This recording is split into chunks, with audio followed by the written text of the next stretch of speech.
Hello and welcome to this episode of Peak Life. Today we're talking about a topic that is being talked about all over the place, data centers. So to help us understand what is exactly going on right here in Chesapeake is the Planning Director Jimmy McNamara. Jimmy, thanks for being here. Thanks for having me. So lots of conversations these days around data centers. Let's jump right in real quick to kind of a definition of data centers. We're seeing a lot of chatter about data centers versus battery storage versus solar farms. What exactly makes a data center? Yeah, so data center is a location that stores a lot of data. You know, it's basically where the internet lives, as opposed to a battery energy storage center, where this is basically a giant battery that stores energy that's generated usually by renewable sources that don't run consistently. So we talk about wind energy or solar energy. When the sun doesn't shine, we still need energy. So storing the energy and then dispersing it to the grid afterwards is what you have with battery energy storage. Okay. And then solar facility is just that. It's a large-scale solar facility that has solar panels that generate electricity. But data centers are much different than that. These are usually really large facilities, usually 100,000 feet plus, that store a massive amount of equipment, computers that store data on those. And this is where the internet lives. And, with some of that confusion, we're hearing a lot of misconceptions, and that's really what we're here for today, is to kind of clear some of that up. What are some of the things that you guys are hearing? Yeah, so there's a lot of chatter, in particular when we talk about the text amendment that's being considered by Planning Commission and City Council, that this is permitting data centers within the City of Chesapeake. The reality of this is that Chesapeake already permits data centers what we call by right, and that means that these data centers can go in places that are zoned for business, zoned for industrial, zoned for office, without a public hearing, without approval from council, and without any mitigation measures. So when we look at this as a city, we are exposed, to this type of use currently, and there's nothing that we can do at the moment with our existing standards to really offset some of the impacts that these data centers have. When we look at it, approximately 27,000 residentially zoned properties are currently within 500 feet of a property that would allow a data center by right. So it sounds like we're actually taking steps towards putting in more protections for the community. That's right. This is a use that if we are able to look at this on a case-by-case basis, that certainly gives us the ability to decide whether the sites that they're proposing are right, whether there's going to be any impacts to the community, and to establish standards for what's acceptable for them.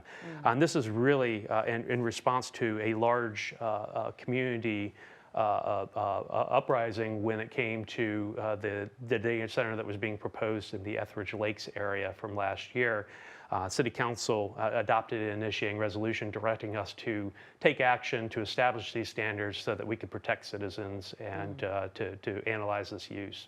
So what are some of these standards? What are the kind of the parameters that you guys are looking at in order to protect the community? Yeah, so when you talk about data centers, some of the large topics that come up are related to noise that the data centers generate, and in particular, noise that can't really be heard. It's more felt than heard. So when we talk about noise, a lot of times our ordinance right now it addresses things like audible noise. So me, you talking, cars going by, the sound of mechanical equipment running, like HVAC system.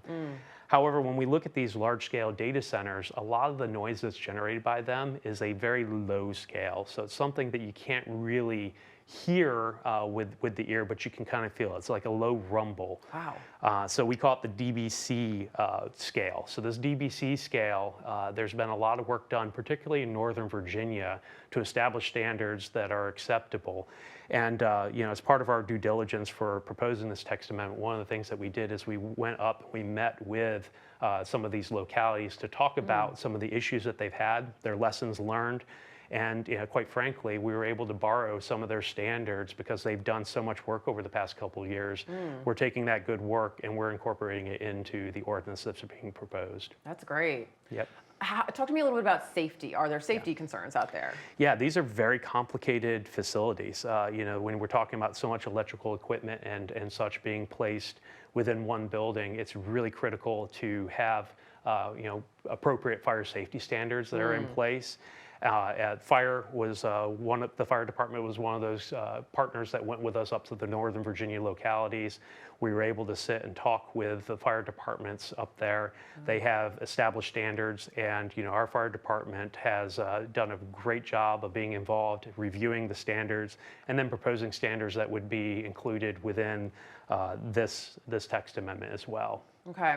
So there's the sound piece of it, the safety piece of it. Is there anything else? Absolutely. What else are you guys thinking about? Yeah, so water usage is another big topic. Yeah, so there's a lot of concern about water usage and making sure that these facilities don't put us in a bad position when it comes to water usage.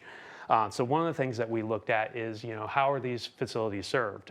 In particular, making sure that they're connected to a public water system. So not having them draw their water from a groundwater source, which could impact, their nearby residential that are depending on these wells for their lives. We talk about sufficient water for fire suppression. That's absolutely something that we need in these locations. So making sure that we set those standards, so those are absolutely in place.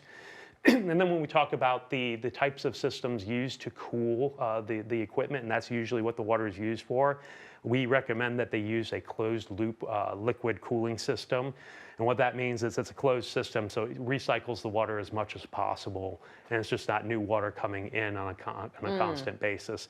We do anticipate that there will be technological advances as we move along, and we certainly left provisions in place so that if there is something that comes along that reduces water usage, we would certainly recommend that as well. Great. Electricity? Worry about that? Electricity is another very large topic, and this is one. It's really complicated to understand because when we look at the electric grid, we're not just looking at the City of Chesapeake, we're looking at the state of Virginia as a whole. So Dominion certainly provides most of the electricity to users within the state of Virginia. And when we talk about electricity here, they have to serve these facilities. So one of the big concerns has been related to data centers paying their way as it relates to electricity. And certainly this is something that needs to be addressed at the state level and at Dominion and the state of Virginia's level. But from our perspective, one thing that we can control from our side is upfront, early and often, making sure that we have letters from Dominion saying that they have the capacity to serve these data centers. To request information related to what infrastructure will be serving those data centers. So the existing power lines that are in place, are they large enough to support the data center? Do they need a substation? Is the existing substation going to be the one that serves it? Do they need one in a different location? So asking these questions up front gives us an ability to present our policymakers with, yes, certainly this site is going to be served by existing infrastructure and should not impact as much as some of these other ones that may rely on additional infrastructure. There's a lot of pieces of this, and it sounds like coordination is major when it comes to us getting to this place between planning, fire, probably development and permits, Dominion Energy. Are there any roadway traffic concerns or anything else that you guys are looking at? Yeah, usually when we look at types of uses, one of the major impacts is what comes with traffic impacts. The thing about data centers is they're usually very low traffic generators, so very, at least once they get up and running. Now, when they're being constructed, there's certainly a lot of construction traffic that comes in, and we've certainly addressed that with the policy that's being adopted. It certainly sets standards for where traffic can go, when they can operate, when they can do construction. So there's some standards in place that do protect residents from traffic impacts related to that. But once these are up and running, traffic impacts are generally pretty low. Okay. We are hearing a lot from the community, just a flat out statement, ban data centers. How do you guys react to that? Yeah, so that's one of the options that we certainly looked at, as far as what options are available to us from a policy standpoint.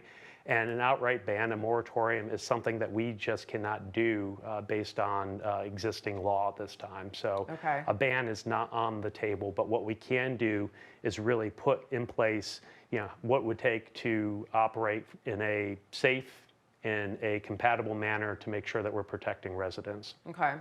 So in addition to all these parameters that you're putting in place, are there other things that staff is looking for, say, either an ideal location versus a less than ideal location from throughout the city? Yeah, and I think a lot of that goes to where's infrastructure in place already to support these data centers, making sure that we have that infrastructure in place that doesn't need to go in, so we don't have power line corridors going in place all over Chesapeake that aren't in place right now. Certainly, I think there's a couple sites, in particular the Coast of Virginia Commerce Park, which we've discussed previously, which is the site that's located right off of 17 near the North Carolina line. There is not infrastructure in place right now. When the development criteria were adopted for that future industrial park, data centers are permitted by right use, but any other use, when we talk about some type of industrial use, would require electricity anyway. So we do anticipate that there will be impacts related to that one.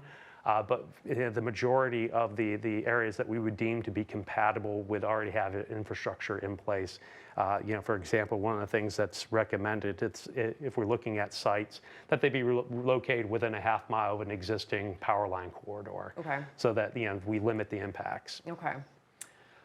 If you had to tell our community one thing about this process, if there's really one thing that sticks out to you, so you just wish people understood better or knew, what would that be? Yeah, well, the existing state of affairs right now is that data centers are permitted by right use, meaning that they don't require city council approval, that there's no public hearing, there is no mitigation measures. So right now we are vulnerable to data center development that could really impact the quality of life for a lot of Chesapeake residents. What we're proposing today is that these require a conditional use permit, that we require a public hearing, that we establish standards that we can point to when these developments come in and hold them to that standard so that we can protect the quality of life for the people of Chesapeake. Okay. And you talk about what we're proposing. We're gathering the plan. Staff has been working on this for a long time, really hard. Sometimes we love here in government if we could just snap our fingers and make it so, but it's important that we follow this process. What is that process? What other steps is this going to have to go through? Yeah, so a lot of work has been done already from the due diligence standpoint, involving many stakeholders from those who would support, so people like Dominion Energy, the Southside Network Authority, to residents all over Chesapeake. And they've certainly been involved with crafting this policy, crafting this ordinance.